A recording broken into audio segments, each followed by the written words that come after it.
Hello, welcome to Sala's Kitchen. இன்னைக்கு நம்ம பார்க்க போறது Cauliflower 65. அதுக்கு தேவையான பொருட்கள் Cauliflower, இஞ்சி, பூண்டு, அரிசி மாவு, கரம் மசாலா தூள், plain chili powder. இப்ப காலிஃபிளவர் நீங்க வாங்கி நறுக்கும் போது இந்த மாதிரி காம்போட நீளமா நறுக்கிக்கோங்க. அப்பதான் நம்ம ஃப்ரை பண்ணி எடுத்து சாப்பிடும் போது நல்லா இருக்கும். இங்க தண்ணி கொதிச்சுக்கிட்டு இருக்கு. நல்லா கொதிச்ச உடனே இந்த காலிஃபிளவரை கொதிக்கிற தண்ணியில போட்டு ஒரு 2 மினிட்ஸ் வெந்தா போதுங்க. அதுக்கு மேல அதிகம் வேக வைக்க கூடாது. ஏன்னா வேக வச்சோம்னா ரொம்ப சாஃப்டா போயிடுச்சுன்னா நம்ம எண்ணெயில பொரிச்சு எடுக்கும் போது நல்லா இருக்காது. அதனால கரெக்டா 2 மினிட்ஸ் இருந்தா போதும். அப்போ இப்ப 2 to 3 மினிட்ஸ் ஆயிருக்குங்க. இந்த ஸ்டேஜ்ல நிறுத்திட்டு என்ன பண்ணணும், இத நல்லா நம்ம வடிகட்டிடணும்.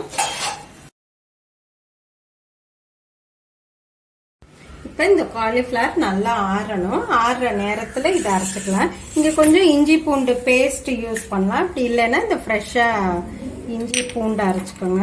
இப்ப இது ரொம்ப கொஞ்சமா இருக்கிறதுனால அரைக்க வராது. அதனால அதோட நான் இதையும் சேர்த்துக்கிறேன். இது பிளெயின் சில்லி பவுடர், இதுக்கு தேவையானது. அப்புறம் ஃபிளேவருக்கு கொஞ்சம் கரம் மசாலா தூள், இதுல ஒரு 1/2 ஸ்பூன்.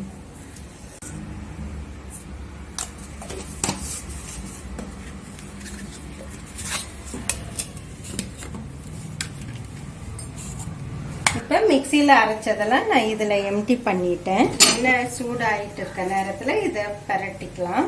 இது எப்படின்னா இங்க பாருங்க, நீல இந்த காம்பு இது இருக்குல்ல, இது ரொம்ப வெட்டாலாம் இருக்கக்கூடாதுங்க. கொஞ்சம் நமக்கு ட்ரையா இருந்தாதான் நல்லா கிறிஸ்பியா வரும். என்னன்னா இது நிறைய அரிசி மாவு போட்டு நம்ம மேல டாப் அப் பண்ண போறோம், கோட் பண்ண போறோம். அரிசி மாவு நல்லா நிறைய போடுங்க, அப்பதான் நல்லா கிறிஸ்பியா வரும். போட்டு இப்ப கையால தான் நீங்க இப்படியே பரட்டி எடுக்கணும். நீங்க நேரம் இருக்கும் போது இந்த மாதிரி கோட் பண்ணி ஃப்ரிட்ஜில் வச்சுட்டு ஈவினிங் டிஃபனா கூட நீங்க இதை பொரிச்சு எடுத்துக்கலாம். இப்போ எண்ணெய் இங்க சூடாயிடுச்சு. இப்போ ஒரு நிமிஷம் ஆயிருக்கு. இப்போ திருப்பி போடலாம்.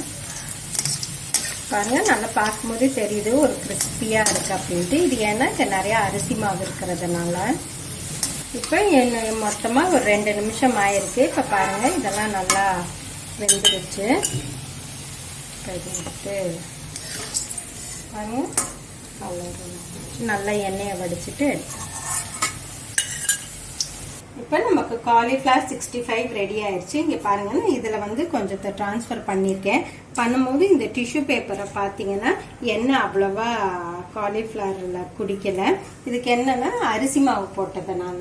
இப்ப நிறைய கிறிஸ்பி ஐட்டத்துக்கு கார்ன்ஃபிளவர் போடும் போது எண்ணெயை நிறைய அப்சர்வ் பண்ணும். ஆனா இது அப்சர்வ் பண்ணல. இவ்வளவு ரொம்ப கம்மியா தான் உறிஞ்சிருக்கு. இந்த சுவையான காலிஃபிளவர் 65 நீங்க நேரம் கிடைக்கும் போது செஞ்சு பாருங்க. செஞ்சு பார்த்துட்டு எப்படி இருக்குன்னு சொல்லுங்க. மீண்டும் உங்களை அடுத்த ரெசிபியுடன் சந்திக்கிறேன். அதுவரை உங்களிடமிருந்து விடைபெறுவது உங்கள் விசாலாட்சி.